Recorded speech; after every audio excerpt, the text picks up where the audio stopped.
রহস্য তো আছেই, সেই জন্য বিদেশ যাওয়ার জন্য এত পিড়াপিড়ি চলছিল। আমরা জানি একজন আম্মা ছিলেন দিল্লিতে 28খানা সুটকেস নিয়ে এসেছিলেন। এখন এই সুটকেসের রহস্য কি আছে এটা তো আমরা বলতে পারবো না, ভবিষ্যতে হয়তো জানা যেতেও পারে। হ্যাঁ, কিন্তু উনি যে পিড়াপিড়ি করছিলেন চোখের চিকিৎসা, পরবর্তীকালে উনি সুপ্রিম কোর্ট পর্যন্ত যান। ফাইনালি ওনার চোখটা দেখে সুপ্রিম কোর্টের মনে হয়েছে যে হ্যাঁ, হি deserve the treatment, better treatment. তাই বলে 20খানা সুটকেস। হুম, ওটাই প্রশ্ন। পারমিশন নেয় যে মানুষের যাচ্ছে সুটকেস, এখন সুপ্রিম কোর্ট অনুমতি দিয়েছে, কিন্তু 20টা সুটকেসের অনুমতি দিয়েছে কিনা সেটা আমার জানা নেই। বলো। অভিষেক বন্দ্যোপাধ্যায়ের সমস্ত মামলার রক্ষা কবচে আবেদনের শুনানি, মোট 16টা মামলা বিচারাধীন রয়েছে আজকে।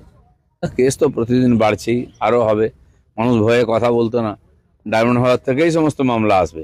যাদের অত্যাচারিত হয়েছে, যাদের লুট হয়েছে, দোকানপাট দখল হয়ে গেছে, তো ওনারই অনুপ্রেরণাই হয়েছে। তো ধীরে ধীরে সমস্ত সামনে আসে। এইসব কিছু লোক আছে উটকো হঠাৎ ভেসে ওঠে, তারা হেরে ভূত হয়ে গেছে। মানুষকে খেপিয়ে একদিন যে রাজনীতি করে এসছে, মুসলমান সমাজকে ঠিকানিয়ে নিয়েছিল এরা।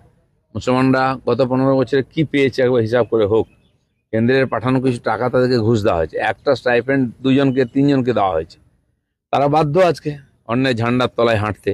এখন তারা সবচেয়ে বেশি কনফিউজ, কোন ঝান্ডাটার তলায় হাঁটবেন, কোন ঝান্ডা হাতে নেবেন।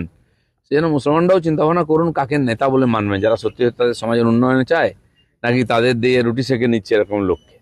ঝাড়খণ্ড আন্দোলন বা সিজেপি আন্দোলন কি ঝাড়খণ্ড উত্তপ্ত, কিন্তু ঝাড়খণ্ড নিয়ে কারোর মুখে কোনো কথা নেই। ইন্ডি জোটের মুখে তো কোনো কথাই নেই। ইন্ডি জোটের মুখে। দেখুন, ওখানে কোশ্চেন লিগকে নিয়ে ছাত্ররা আন্দোলন করছেন, আর তাদের সে অধিকার আছে। কিন্তু যারা দিল্লিতে নাটক করেছিল, রাজনৈতিক ড্রামা হলো ওখানে মন্ত্রীকে পদত্যাগ করার জন্য, তাদের কিন্তু মাঠে দেখা যাচ্ছে না।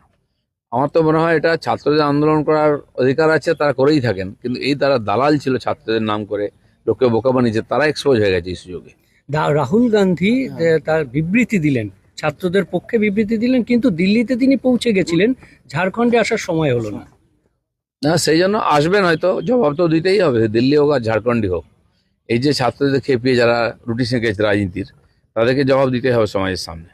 না, এটাই জিজ্ঞাসা যে দিল্লিতে গরম হ্যাঁ নরম, এর কারণটা স্ট্যান্ড পয়েন্টটা। কারণ তাদের সরকার। আসলে কোনো না কোনোভাবে নরেন্দ্র মোদীজিকে টার্গেট করতে হবে। আর বিদেশি গডফাদারদের অঙ্গুলি হেলনে অর্থে এই সমস্ত কিছু হচ্ছে, তো নরেন্দ্র মোদীকে কোনো না কোনোভাবে টার্গেট করার মাধ্যমে করার চেষ্টা হচ্ছে। কিন্তু এখানকার জনতা খুবই সজাগ, তারা খুবই অভিজ্ঞ। গণতন্ত্র আজকে নয়, আমাদের এখানে যুগ যুগ ধরে আছে। আর সেই গণতন্ত্রকে কেউ যদি বিভক্ত করতে চায়, ক্ষতবিক্ষত করতে চায়, সাধারণ মানুষই ঢাল হয়ে দাঁড়াবে। বলছি, যন্তর মন্তরের যে মূলত ছাত্র আন্দোলনের বার্তা দিয়েছিল এবং রাস্তায় নেমেছিল ওই নেহা, আজকে কলকাতায় আসছে। নেহা বোরা আজকে কলকাতায় আসছে সে ছাত্র আন্দোলনের বার্তা দিতেই। অভিযোগ উঠছে যে উনি কোনো মঞ্চ পাননি, কারণ ওরা মঞ্চ চেয়েছিলেন, বিভিন্ন কারণ দেখিয়ে সেই মঞ্চের পারমিশনটা শেষ পর্যন্ত এই শুনুন, সরকার। যে নেতার নেত্রী হয়, যার পিছনে লোক থাকে, তার মঞ্চ লাগে না, রাস্তাই তার মঞ্চ। এরা তৈরি করা নেতা, তৈরি করা মঞ্চ, তৈরি করা মিডিয়া দিয়ে নেতা হয়। আমরা দেখেছি কমিউনিস্টদের যে অনুযায়ী আন্দোলন হতো ওখানে, আর ওখান থেকে নিয়ে এসে এখানে ভোটে লড়ানো হতো। এইটা করা হয়েছে, তারা কোথায় গেল আজকে? এই যে হঠাৎ ক্রিয়েটেড নেতা রাতারাতি হয়ে যায় না, মানুষ তাদেরকে স্বীকার করে না। এটা গোটা কলকাতা জুড়ে গতকাল উত্তর কলকাতা স্পেশালি ভয়াবহ অবস্থা হয়েছে, তাদের ভেসে গিয়েছে রীতিমতো প্লাবিত। বলছে যে প্রশ্ন হচ্ছে এটাই যে বোর্ড ভেঙে চলে যাওয়া, তড়িঘড়ি করে চলে যাওয়া, তার ফল কি ভুগতে হচ্ছে এখন মানুষকে? দেখুন, প্রত্যেক বছর আগস্ট সেপ্টেম্বরে বৃষ্টি হয় আর এই দুর্দশা হয়, এটা কোনো শর্টকাট সমাধান নেই। যত শহর, খালি কলকাতায় কেন বলছেন, বাকি শহরগুলো দেখুন দুর্দশা কি চলছে চারিদিকে। আর ড্রেন বন্ধ করে, পুকুর বন্ধ করে, মানুষের অবস্থা দুর্বিষহ।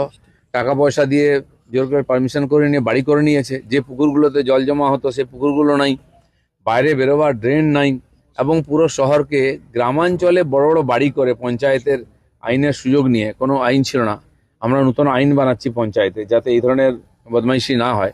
তো গ্রামের পঞ্চায়েতে বড় বড় বাড়ি করে, মানে এই যে রুরাল আর আরবানের মাঝখানে একটা শব্দ চালু হয়েছে, রারবান। সেই রারবান এলাকাটা যথেচ্ছ বাড়িঘর, বড় বড় ফ্ল্যাট করে রাস্তা আটকে থাকে, কোনো ড্রেন নেই, কোনো রাস্তা নেই। আমাদের পঞ্চায়েত বিভাগে, পঞ্চায়েত এলাকায় বাড়ি করলে তার জন্য কোনো আইন ছিল না, এক পাতার একটা খালি নির্দেশিকা ছিল। একাধিক রাজ্যেতে এই ধরনের আইন তৈরি হয়েছে, কারণ গ্রামের দিকেও আজকাল বড় আবাসন তৈরি হচ্ছে, ফ্ল্যাটস তৈরি হচ্ছে, সেটা কন্ট্রোল করতে হবে। সেজন্য আমরা বিভিন্ন রাজ্যের আইনকে স্টাডি করে আর একটা আইন তৈরি করেছি, সে এটা খুব সিস্টেমে দেওয়া হয়েছে, ফাইন্যান্স পর্যন্ত গেছে। খুব তাড়াতাড়ি আমরা রুল নিয়ে আসছি যাতে ঠিক শহরের মতোই সমস্ত আইন কানুন করে ওখানে বাড়ির পারমিশন পাওয়া যায়। কিন্তু দিলীপদা, একদিকে রাস্তাঘাটের অবস্থা খুব খারাপ, ভাঙাচোরা, তার মধ্যে যে কোনো বৃষ্টিতেই জল জমছে। এই যে 3-4টে বড় বৃষ্টি হলো, কোনোটাতেই জল সরছে না। এতে তো সাধারণ মানুষের, সরকার, নতুন যে সরকার, তার উপর যে প্রত্যাশা, ধাক্কা খাচ্ছে না? বিভিন্ন ঘটনা আমরা জানি। আমফানে 7 দিন জল ছিল, রাস্তা বন্ধ ছিল, সরকার বলেছে 7 দিন আগে কিছু হবে না।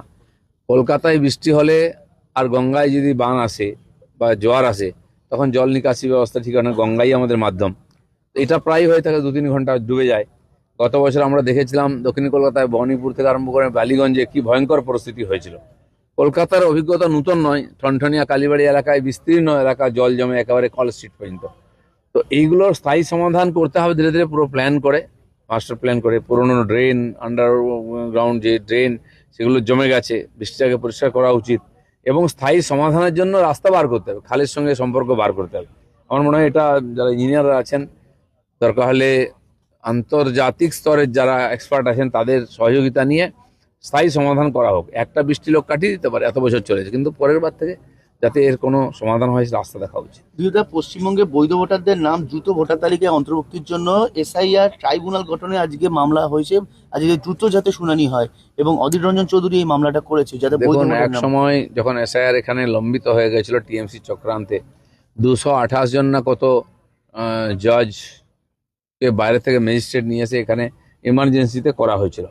তারপরে কয়েক লাখ নাম বাদ থেকে গেছে, সেই সিস্টেম চালু হচ্ছে, ধীরে ধীরে সবাইকে এর মধ্যে ইনক্লুড করা হবে। লাস্ট কোশ্চেন, সেটা হচ্ছে এনসিপিআর 20 জন সাংসদের সাংসদ পদ খারিজের জন্য আজ অভিষেক বন্দ্যোপাধ্যায় লোকসভা স্পিকারের সঙ্গে দেখা করবেন। দেখুন, আইন ঠিক আছে, 2/3 যদি একদিকে হয়ে যান সেটাই পার্টি হয়ে যায়। এখন ওই এক্সারসাইজ করেই সময় কাটিয়ে নিজের সমর্থকদের একটুখানি উৎসাহ দিচ্ছেন।